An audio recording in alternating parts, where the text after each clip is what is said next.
81 के क्वेश्चंस में 11th question क्या कह रहा है? Estimate the net value added at market price. अगर हमसे बोला गया net value added at market price, इसका मतलब है एनडीपी एट मार्केट प्राइस हमें निकालना है। ठीक है, तो पहले हम ए पार्ट करेंगे, एनडीपी एट मार्केट प्राइस निकालना है। और वैल्यू एडेड बोला है, इसका मतलब हमें वैल्यू एडेड मेथड यूज करना है क्योंकि वैल्यू एडेड लिखा है।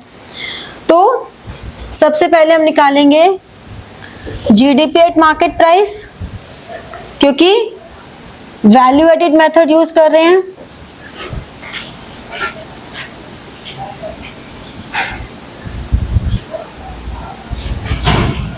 तो डोमेस्टिक सेल्स, अब देखो यहाँ पे डोमेस्टिक सेल्स गिवन है।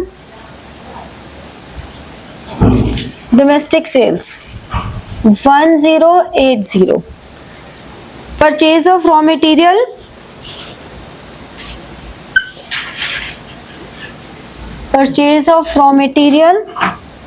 -360। अब क्योंकि हमें डोमेस्टिक सेल्स गिवन है इसलिए हम एक्सपोर्ट्स भी लेंगे। अगर हमें नॉर्मल सेल्स गिवन होती तो हम एक्सपोर्ट्स नहीं लेते। अगर हमें डोमेस्टिक सेल्स गिवन है तो हम एक्सपोर्ट्स भी लेंगे। ठीक है, मैंने लिखवाया था ना ये पॉइंट कि अगर डोमेस्टिक सेल्स गिवन होगी तो एक्सपोर्ट्स को भी ऐड करेंगे। अगर नॉर्मल सेल्स सिर्फ सेल्स वर्ड लिखा है तो एक्सपोर्ट्स को नहीं काउंट करते। तो हम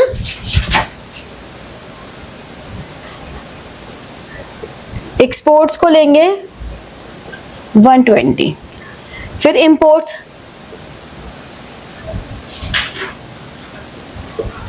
imports 60 plus increase in stock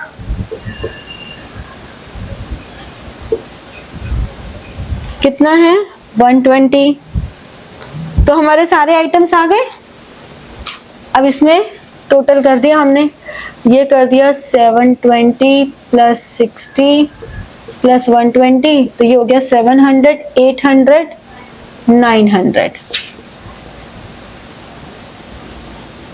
900 crore आ गया। क्योंकि अगर हमें डोमेस्टिक सेल्स गिवन है तो उसका मतलब परचेजेस भी डोमेस्टिक ही गिवन है। This is implied. अगर हमें डोमेस्टिक सेल्स गिवन है तो इसका मतलब हमें एक्सपोर्ट इंपोर्ट्स भी कंसिडर करना ही है, यानी कि नेट एक्सपोर्ट्स को ऐड करना ही करना है। हाँ बोलो। डोमेस्टिक तो ज्योग्राफी होते हैं और नेशनल तो वैसे होते हैं कंट्री के नाम। तो नेशनल में गिनना चाहिए ना, डोमेस्टिक में नहीं। एक्सपोर्ट भी तो हमारी डोमेस्टिक में ही हो रहा है ना। डोमेस्टिक सेल्स मतलब जो विद इन कंट्री हमने सेल की है, एक्सपोर्ट मतलब जो बाहर सेल की है। फैक्टर इनकम नहीं लेते ना, सेल तो लेंगे, बिजनेस तो बिजनेस है। ठीक है, तो ये 900 करोड़ हो गया। अब हम अच्छा थाउजेंड्स है तो लो 9,000। फिर एनडीपी एट एमपी चाहिए, तो GDP at MP minus depreciation, और डेप्रिसिएशन है 45, तो ये ₹855। ठीक है, अब बी पार्ट में हमें बोला गया कि show that net value added at factor cost, मतलब NDP at factor cost value added method से। वैल्यू एडेड मेथड से यानी कि NDP at market price minus NIT, तो 855,000 माइनस एनआईटी। एनआईटी कितना है? इनडायरेक्ट टैक्सेस 30 है, और सब्सिडीज नहीं है, 0। तो कितना हो गया? अच्छा 30,000 है ना, ₹825,000। वो ये कह रहे हैं कि जो वैल्यू एडिड से हमारा एनडीपी एट फैक्टर कॉस्ट है is equal to sum of the factor incomes, यानी कि ये जो इनकम मेथड से एनडीपी एट फैक्टर कॉस्ट आएगा वो उसके इक्वल है। इनकम मेथड से मतलब compensation of employees, salary and wages दिया हुआ है 360, रेंट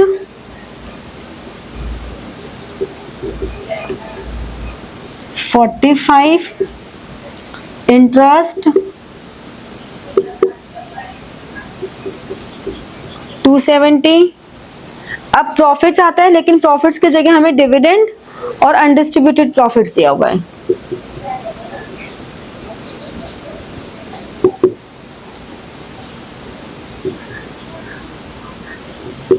और अनडिस्ट्रीब्यूटेड प्रॉफिट, मिक्स्ड इनकम भी नहीं दी हुई, मिक्स्ड इनकम नहीं है ना इसमें, तो अब इसको सबको ऐड कर दो। 360 प्लस कितना हो गया 270, 150, 320, 420, 465। कहाँ आया था? अरे तो वो तो वैल्यू एडिट से आया था ना, अब इनकम मेथड से प्रूव करने को बोला ना उन्होंने। इनकम मेथड से प्रूव करने को बोला है ना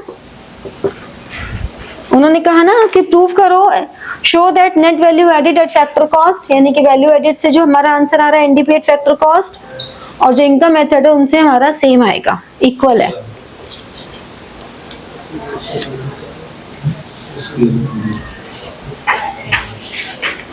चलो 2 डाउट्स वाले कौन है, कौन कौन से हैं? एक 11 हो गया, मेरे 3 है, तो 11 हो गया। ठीक है, तो 9 करते हैं। चलो 9 और 10 तो सिमिलर है, मैं 9 कराऊंगी, 10 तुम लोग खुद करना फिर।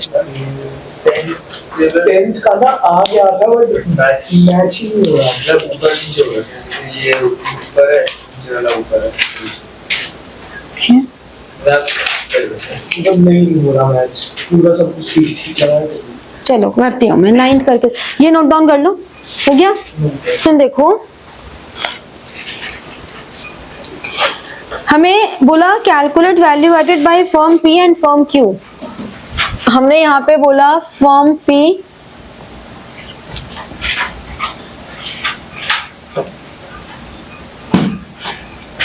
Rupees in lakhs, firm Q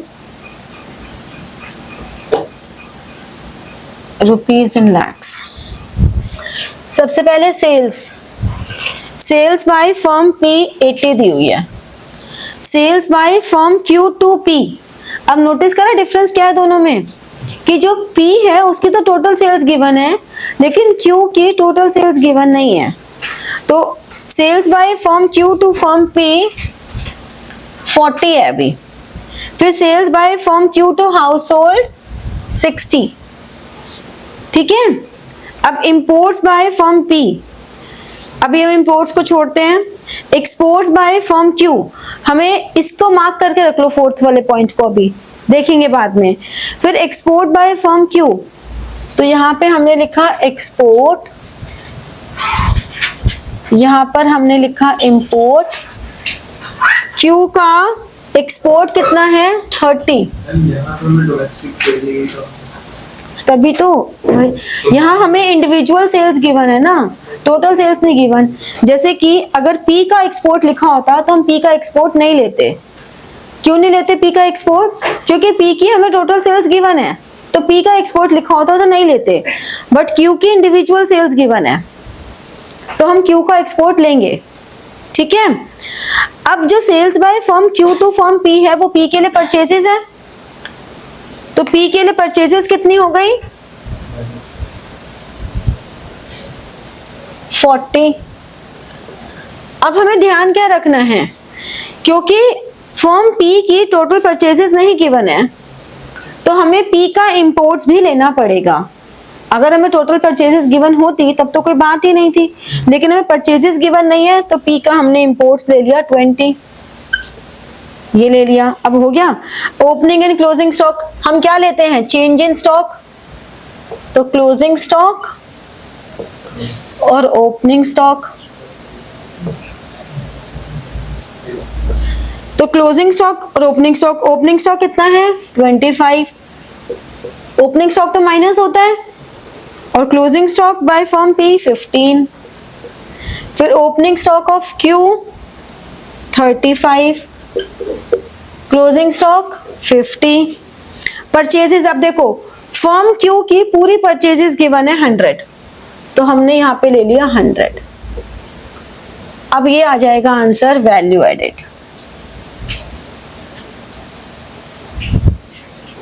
कितना आ गया वैल्यू एडेड इसका, पहले का 10 और दूसरे का 45। ठीक है। अब अगर हमसे ये बोला होता कि जीडीपी भी कैलकुलेट करो, इसी क्वेश्चन में मांगा तो हमसे सिर्फ इंडिविजुअल वैल्यू एडेड ही था, तो लास्ट में एक सेंटेंस लिख के बॉक्स बना देना कि value added by firm P is equal to ₹10 lakh, value added by firm Q is equal to ₹45 lakh. अगर क्वेश्चन में बोला होता कि जीडीपी भी निकालो, तो जीडीपी एट मार्केट प्राइस आता 10 + 45 ₹55 लाख। समझे? अगर मांगा होता तो, मांगा नहीं है लेकिन हमसे। हाँ कर सकते हो। मैंने इक्वेशन फॉर्म करके इसलिए नहीं किया क्योंकि उसमें तुम्हें सारे ये जो आइटम्स हैं ये बार बार लिखने पड़ते हैं, समझ रहे हो, तो वो टाइम सेव करवा दिया, बस लिख सकते हो खुद को। हाँ हाँ हाँ, उससे कोई फर्क नहीं पड़ता। अब 10th क्वेश्चन देखो, सिमिलर ही आ रहा है।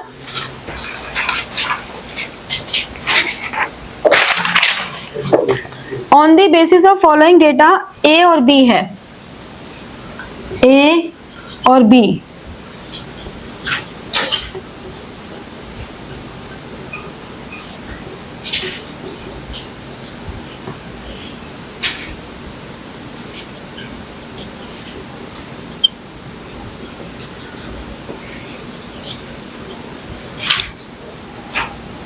अब यहाँ पे sales 300, purchases from firm B by A,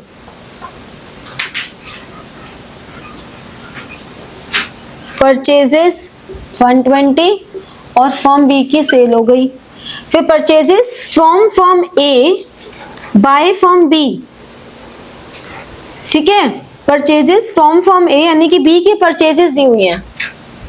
अब जो B की परचेजेस हैं तो हम A की भी सेल्स हो गई, लेकिन A की सेल्स में नहीं लेंगे। क्यों नहीं लेंगे? क्योंकि A की तो हमें टोटल सेल्स गिवन थी। ऐसे ही B की भी हमें टोटल सेल्स गिवन है, तो हमने यहाँ पे भी 600 लिख दिया, हमें 120 की जरूरत ही नहीं है। ठीक है, अगर तुम्हें टोटल सेल्स गिवन है तो इंडिविजुअल सेल्स लिखने की जरूरत ही नहीं है। फिर आगे आ जाओ, क्लोजिंग स्टॉक,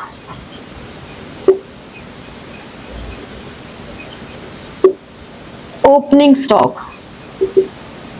तो क्लोजिंग स्टॉक है 60, 105, ओपनिंग स्टॉक है 75 और 135। वैल्यू एडेड कितनी आ गई?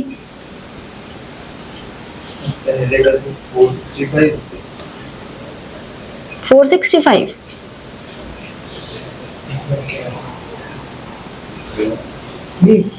कैसे 465 ही आएगा? कैसे आ जाएगा 465? 180 जो है वो परचेजेस फ्रॉम बी, 180 हाँ बाय ए, तो ए की purchases from A by B, तो बी की परचेजेस है ना वो तो।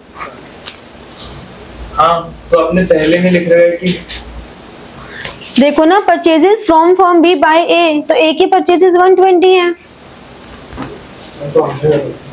नहीं गलत है तो फर्म तो सेल हुई ना 180। तो बेटा उसकी टोटल सेल्स गिवन थी ना, तो हमें क्या जरूरत है अलग से सेल्स लेने की। अच्छा निकाला आंसर कितना आया, कितना आ रहा है? मैम फॉर्म ए का 165 lakhs और फॉर्म बी का 290 lakhs।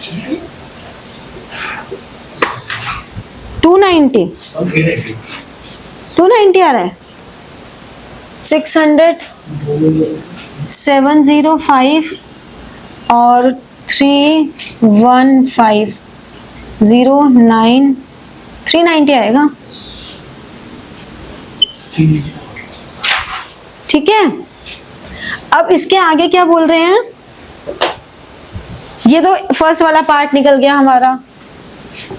अब बी वाले पार्ट में उन्होंने कहा जीडीपी एट फैक्टर कॉस्ट, तो 165 इसको लिखेंगे value added by firm A, value added वो माइनस है। By plus by firm B, फिर वैल्यू एडिट करके तो हमें जीडीपी एट एमपी मिलता है, तो हमें चाहिए फैक्टर कॉस्ट, तो माइनस इन डायरेक्ट टैक्स, तो 165 plus 390 minus indirect taxes by both the forms is 90, तो ये हो गया रुपीज 265। ठीक है,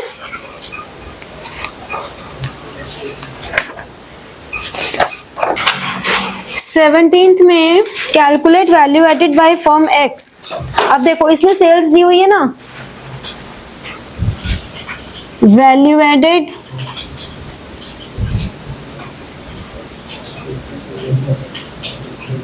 बाय फॉर्म एक्स,